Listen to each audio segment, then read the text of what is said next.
உதயநிதியின் புத்தி கூர்மை பற்றி அன்றைக்கே வியந்தார் கருணாநிதி. துரைமுருகன். கருணாநிதியும் ஸ்டாலினையும் தூக்கி சாப்பிட்டு விடுவார் உதயநிதி. துரைமுருகன்.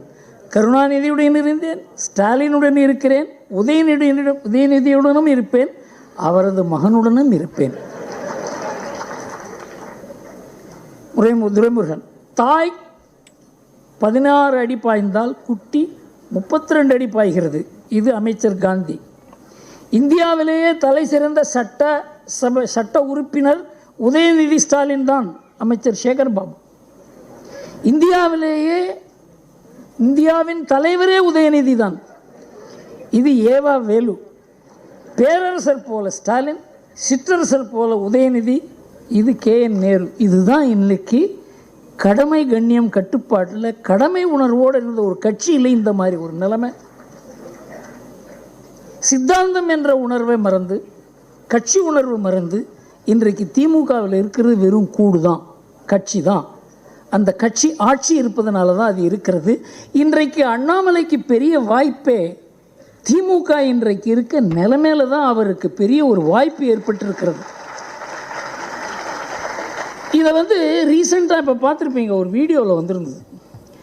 கலைஞர் சென்டினரி, கலைஞர் 100, அது அந்த வீடியோ வந்திருந்தது. அதில் கிட்டத்தட்ட ஒரு 5000-10,000 சேர் போட்டிருந்தாங்க. அதில் இருந்தது 200 பேர் தான். என்னுடைய நண்பர் அங்கே பேச போயிருந்தார். என் ஃப்ரெண்டு ஒருத்தர் பேச போயிருந்தார் அங்கே. அவருக்கு மெசேஜ் அனுப்பிச்சேன், என்ன சார் நடந்தது உண்மைதான்? நான் உண்மைதான் சார் அப்படின்னார். நீங்கள் தான் அதுக்கு விக்டிமா சார் அப்படின்னு. ஆமாம் அப்படின்னு சொன்னார். அதாவது எந்த அளவுக்கு அங்கே கூட காசு கொடுத்தா தான் ஆள் வருவாங்கங்கிற நிலை இன்றைக்கு திமுகவினுடைய நிலைமை மாறி இருக்கிறது. இப்போ அடுத்தது கடமை மிகு ஆட்சியை பார்ப்போம். திராவிட மாடல், எல்லோருக்கும் எல்லாம் பஜனை. 34 அமைச்சர்களில் 12 பேரில் ஊழல் வழக்குகள். அவர்கள்டேந்து இடி கைப்பற்றிய தொகை 82 கோடி. இதெல்லாம் வெளியில் வந்திருக்கு. இதை பற்றி பத்திரிகைகள் பேசுவதில்லை, எதிர்கட்சி பேசுறது கிடையாது. இதை பற்றி அதிமுக கூட பேசுறது கிடையாது. திமுகவுக்கு என்ன இருக்குன்னு இன்றைக்கு எந்த அளவுக்கு ஜெயலலிதா எம்ஜிஆர்லாம் இருக்கும்பொழுது திமுகவுக்கு ஒரு பயம் இருந்ததோ அந்த பயம் இன்றைக்கு அதிமுகவிடம் இல்லை. அண்ணாமலை கிட்ட தான் அந்த பயம் இருக்கு. ஒரு நாளைக்கு என்ன பண்ணுவாரோ.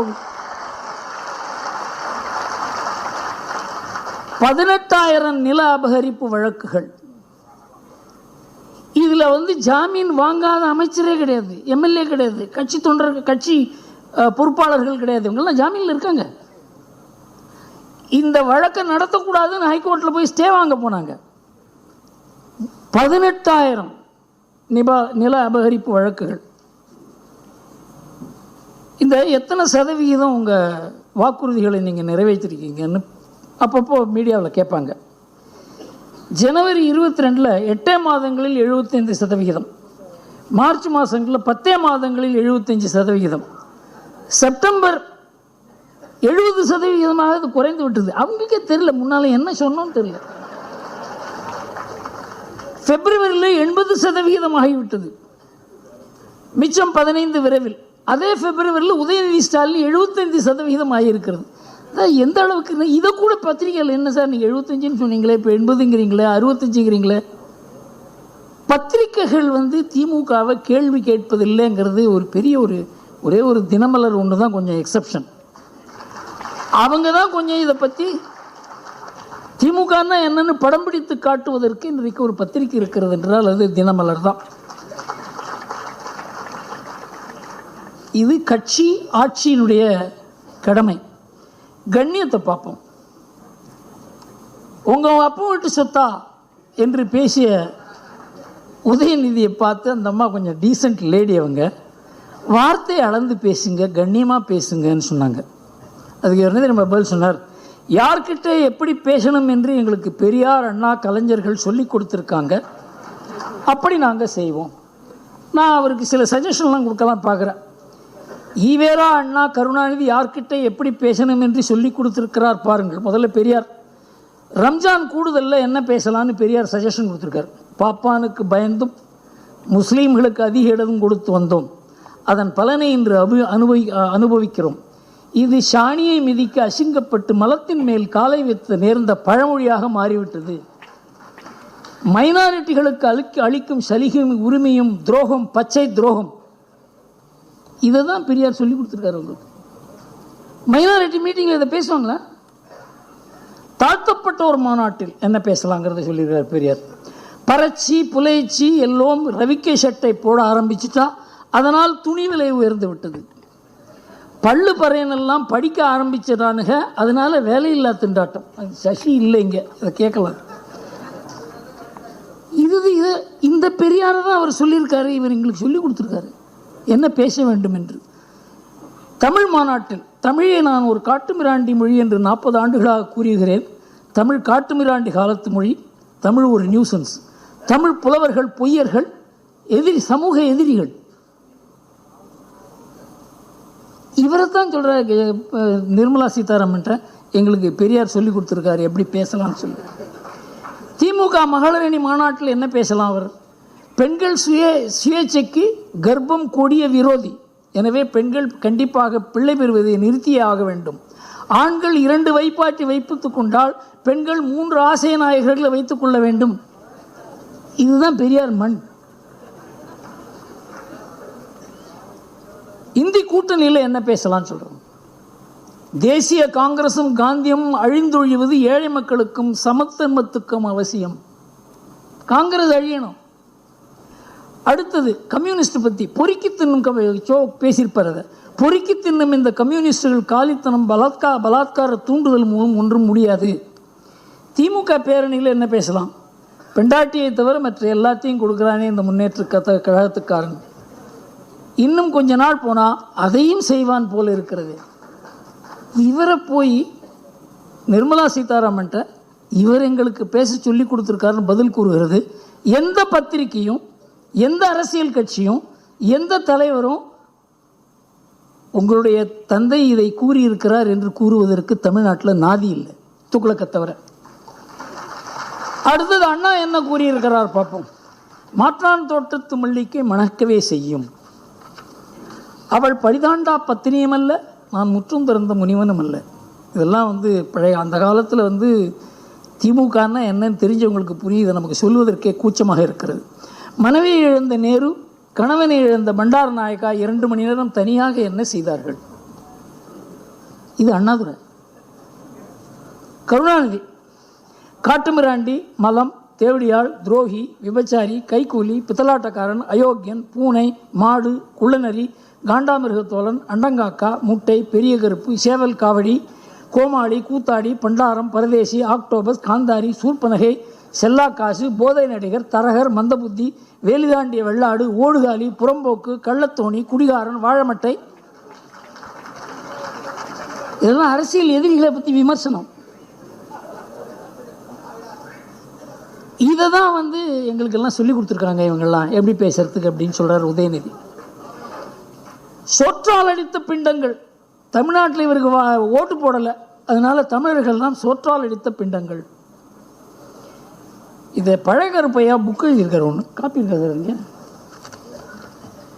ஏதோ வச்சுருந்தேனே. திமுக ஆபாசம்னு ஒரு புக்கே எழுந்தார் பழகருப்பா. அண்ணா, தமிழக முதலமைச்சர் திரு ஐயா ஸ்டாலின் அவர்கள், நீங்களே சொல்லுங்க, மத அரசியல் செய்யறது யாரு? நாங்க கிடையாது. கிறிஸ்மஸுக்கும் வாழ்த்து, ஈதுக்கும் வாழ்த்து, தீபாவளிக்கும் வாழ்த்து. கிறிஸ்மஸுக்கு சர்ச்சில் பாரத பிரதமர் நரேந்திர மோடி ஐயா இருக்காங்க, ஈதுக்கு வாழ்த்து சொல்றாங்க, தீபாவளியை கொண்டாடுறாங்க. அவர் மத அரசியல் செய்யறாரா? இல்ல தீபாவளிக்கு வாழ்த்து சொல்ல மாட்டேன், கிறிஸ்மஸுக்கு ஆளா போவேன், ஈதுக்கு ஆளா போவேன் சொல்றவங்க மத அரசியல் செய்யறாங்களா? தமிழக மக்கள் வெட்ட வெளிச்சமாக பார்த்து விட்டார்கள். இன்னைக்கு பாருங்க, கன்னியாகுமரியில் எப்பொழுதும் கூட இந்த அரண்மனை கிறிஸ்மஸ் விழா நடப்பது சகஜம். எப்பொழுதும் தமிழகத்தினுடைய முதலமைச்சர் திரு மு க ஸ்டாலின் அவர்களே இதற்கு முன்பு நடந்த விழாவில் பங்கேற்றிருக்கிறாங்க. இந்த ஆண்டு திமுக போகல. ஏன் போகல? டிவிகேவை கூப்பிட்டுருக்கிறீங்க, தமிழக வெற்றி கழகத்தை கூப்பிட்டுருக்கிறீங்க அரண்மனை கிறிஸ்மஸ் பெருவிழாவுக்கு, அதனால் நாங்கள் வரமாட்டோம்னு அவங்க 2 கிறிஸ்மஸ் விழாவில் யாரு கேக்கு சாப்பிடுவாங்கன்னு டிவிகேவுக்கும் டிஎம்கேக்கும் சண்டை. அந்த பிளம் கேக் முதல்ல நீ சாப்பிடுவியா, பிளம் கேக் முதல்ல நான் சாப்பிடுவேன். நான் அது அரண்மனை விழாவில் நம்ம பார்க்கிறோம். அப்ப யார் எந்த அரசியல் செய்யறாங்கிறது நம்ம பார்த்துக்கணும். பாரதிய ஜனதா கட்சியை பொறுத்தவரை கிறிஸ்துமஸ் விழாவுக்கும் கிறிஸ்துவ சொந்தங்களோடு இருக்கின்றோம், தீபாவளிக்கு இருக்கிறோம், ஈதுக்கு இருக்கிறோம். நாங்கள் மத அரசியலை எங்கோதும் செய்யல. கிறிஸ்துமஸ் விழாவை யாராவது இந்த மாதிரி பண்றாங்கன்னா கூட அதையும் நாங்கள் கண்டிக்கிறோம். அப்படி இருக்கும் பொழுது முதலமைச்சர் எங்களையே மத அரசியல் எப்படி சொல்ல முடியும் நீங்க கேளுங்க. தோக்க போறவங்களுக்கு எப்பவுமே அந்த பயம் வரும்னா, தோக்க போறவங்களுக்கு என்ன திமுகவை பொறுத்தவரை 100 நாள் தான் இருக்கு. அவங்களுக்கு அந்த பயம் இருப்பது வாடிக்கை தான், இயல்பு தான். எஸ்ஐஆர்ல இருந்தே அவங்களுடைய பயத்தை நம்ம பார்க்கிறோம். 97 லட்சம் வாக்காளர்கள் நியாயமான முறையில் தேர்தல் கமிஷன் நீக்கி இருக்கிறாங்க. சில தவறுகள் இருக்கலாம். 6,41,00,000 பேர் வாக்காளர் பட்டியல் இருக்கும் பொழுது சில தவறுகள் நடப்பது சகஜம்தான். அப்படி இருக்கும் பொழுது தேர்தல் ஆணையம் முன்னின்று யாராவது 1-2 பேர் நியாயமானவர்கள் நீக்கப்பட்டிருந்தா சேர்த்திக்கணும். அது நடக்கிறது தான். 1-2 பெரிதுபடுத்தி இதை பாருங்க எப்படி ஆகிப்போச்சு, எஸ்ஐஆர் எப்படி ஆகிப்போச்சுன்னு ஒரு பெரிய பூதத்தை கிளப்பி கொண்டிருக்கின்றார்கள். அதிலிருந்தே திராவிட முன்னேற்ற கழகத்தினுடைய தோல்வி பயம் நமக்கு தெரியுது. அவங்க இன்னும் 100 நாட்கள் ஆட்சியில் இருக்க போறாங்க, அவ்வளவுதான். கடைசி 100 நாட்கள். எப்பவுமே திருமணத்திற்கு பின்பு ஹனிமூனுமா, இவங்க ஆட்சி முடியக்கூடிய லாஸ்ட் 100 நாட்கள் ஹனிமூனாக இவங்களுக்கு இருக்கு. அதனாலதான் திராவிட முன்னேற்ற கழகத்துக்கு அந்த பயம். 100 நாட்கள்ல அந்த ஆட்சி தூக்கி எறியப்படுவது உறுதி. தமிழகத்தில் அரசு பேருந்து எல்லாம் ஆடிட் பண்ண வேண்டிய நிலைமை இப்போ வந்துருச்சு. அரசு பேருந்தை முறையா பராமரிக்கிறாங்களா? அரசு பேருந்துக்கு மெயின்டெனன்ஸ் நடக்குதா? இல்ல தமிழ்நாடு ஸ்டேட் டிரான்ஸ்போர்ட் கார்பரேஷன் லாஸ்ல ஓடுறதுனால ரொட்டீன் மெயின்டெனன்ஸே பண்ணலையா? பிரேக் செக் பண்றாங்களா? எல்லா எக்யூப்மெண்ட்டும் செக்கிங் இருக்கா? அதை ப்ராப்பரா கையெழுத்து போடுறாங்களா பிரேக் இன்ஸ்பெக்டர்? அதனால் எங்களுக்கு பாரதிய ஜனதா கட்சியினுடைய ஐயம் என்னன்னா, தொடர்ச்சியாக நடக்கக்கூடிய விபத்துல அரசு பேருந்து தொடர்ச்சியா இருக்கு. தீப்பிடிக்குது, ஆப்போசிட்ல வர்ற கார் அடிச்சு 9 பேர் இறக்குறாங்க. இது எந்த காரணத்திற்கும் கூட ஏற்றுக்கொள்ள முடியாத ஒரு விபத்துக்கள். ஆனால் நிச்சயமாக தமிழகத்தினுடைய அரசு இதை கம்பீரமா எடுத்துக்கணும். எல்லா ஹெட் குவார்ட்டர்ஸ்ல இருக்கக்கூடிய அந்தந்த பஸ் ஸ்டாப்ல இருக்கக்கூடிய அரசு பேருந்துகளை ஆடிட் பண்ணி இன்ஸ்பெக்ட் பண்ணி தரச் சான்றிதழை மறுபடியும் ஒரு முறை கொடுக்கணும். குறிப்பாக 10-15 ஆண்டுகளுக்கு மேல ஒரு அரசு பேருந்து ரோட்ல இருக்குன்னா அதற்கான ரோடு வர்த்தின சர்டிபிகேட் இருக்கா அப்படிங்கிறதையும் கூட பார்க்கணும். காரணம், தொடர்ச்சியாக நடக்கக்கூடிய விபத்தினால எங்களுக்கு அந்த ஐயம் ஏற்பட்டிருக்கிறது. ஆனால் பாரதிய ஜனதா கட்சியை பொறுத்தவரை படிப்படியாக நம்முடைய தலைவர்கள்லாம் உழைத்து இன்னைக்கு பூத்தை வலிமைப்படுத்தி இருக்கின்றோம். தமிழகத்தில் 50,000 தாண்டி பூத் லெவல் ஏஜென்ட் என்று பாரதிய ஜனதா கட்சிக்கு இருக்கிறாங்க. 60,000 பேர் இருக்கிறாங்கன்னா 63,000 பேர் இருக்காங்க. எலெக்ஷன் கமிஷன் வெப்சைட்ல 5,000 கம்மியா இருக்கு. ஸோ இன்னைக்கு நாம எல்லா கட்சிகளோடு பூத் அளவில் போட்டி போடக்கூடிய இயக்கமாக இங்க இருக்கக்கூடிய தலைவர்கள் எல்லாரும் சேர்ந்து தொண்டர்கள்லாம் அதை கொண்டு நிறுத்தி இருக்கின்றார்கள். அதனாலதான் ஏற்கனவே நான் சொன்னேன், பாரதிய ஜனதா கட்சியினுடைய வலிமை எங்களுக்கு தெரியும். பாரதிய ஜனதா கட்சியினுடைய வலிமை மற்ற கட்சிகளுக்கும் தெரியும். அதனால் பொறுமையாக இருப்போம். எல்லா கட்சியின் மீது மரியாதை நமக்கு இருக்கு. நம்முடைய ஒற்றை இலக்கு என்டிஏ ஆட்சிக்கு வரணும். பொறுமையா இருக்கணும். நேரம் இருக்கு, பக்காவா செய்யலாங்க.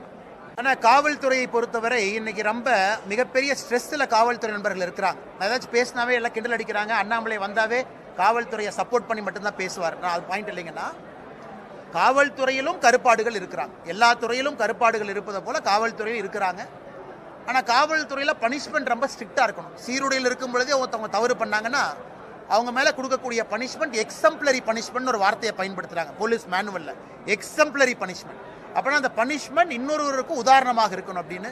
அதனால் நீங்கள் சொல்வது போல தவறு செய்திருக்கின்றார்கள், கடுமையான நடவடிக்கை சம்பந்தப்பட்ட அதிகாரிகள் எடுப்பாங்க. அதே நேரத்தில் காவல்துறை கடுமையான பணிச்சுமையில் இருக்கிறாங்க. கடுமையான பணிச்சுமை. நான் 4 நாட்களுக்கு முன்பு இங்கிருந்து சிக்கமங்களூர் போயிருந்தேன். எதுக்குன்னா, காவல்துறையில் என்னோட பிஏவா இருந்த கான்ஸ்டபிள் சுதேஷ் கினி அவருடைய மகளுடைய திருமணம். இங்கிருந்து நான் சிக்கமங்களூர் போய் அட்டன் பண்ணுறேன். எல்லாரும் கேட்டாங்க, எதுக்கு நான் சிக்கமங்களூர் வந்தீங்கன்னு. நான் சொன்னேன், எங்கோடு காவல்துறையில் கான்ஸ்டபிளாக பணிபுரிஞ்சவர், இன்னைக்கு அவருடைய பொண்ணுனுடைய திருமணம். அப்படி மட்டும்தான் என்னால் கௌரவப்படுத்த முடியும், வேறு எப்படி என்னால் கௌரவப்படுத்த முடியாது. அவருடைய திருமணத்திற்கு அன்னைக்கு நான் எஸ்பியாக இருந்தேன், இன்னைக்கு நான் வந்திருக்கிற ஒரு தனி மனிதனாக. அதனால் நம்முடைய அதிகாரிகள் நடந்து கொள்ளுகின்ற விதமும் முக்கியம். சீனியர் ஆஃபீஸர்ஸ் அவங்க ஒரு எக்ஸம்ப்ளரி லீடராக இருக்கணும். தமிழ்நாட்டில் கே விஜயகுமார் சார் போன்ற அற்புதமான மனிதர்களாக இருந்திருக்கிறாங்க. அவர்களை போல லீடர்ஸ் இருக்கணும். கீழே இருக்கக்கூடிய நண்பர்களுக்கும் அவங்கள பார்த்து ஒரு இன்ஸ்பிரேஷன் வரும். காவல்துறை சீரும் சிறப்புமாக இருக்கும். இருப்பதற்கு மீடியா நண்பர்கள் நாம் எல்லாரும் சேர்ந்து தான் அந்த முயற்சி எடுக்கணும்.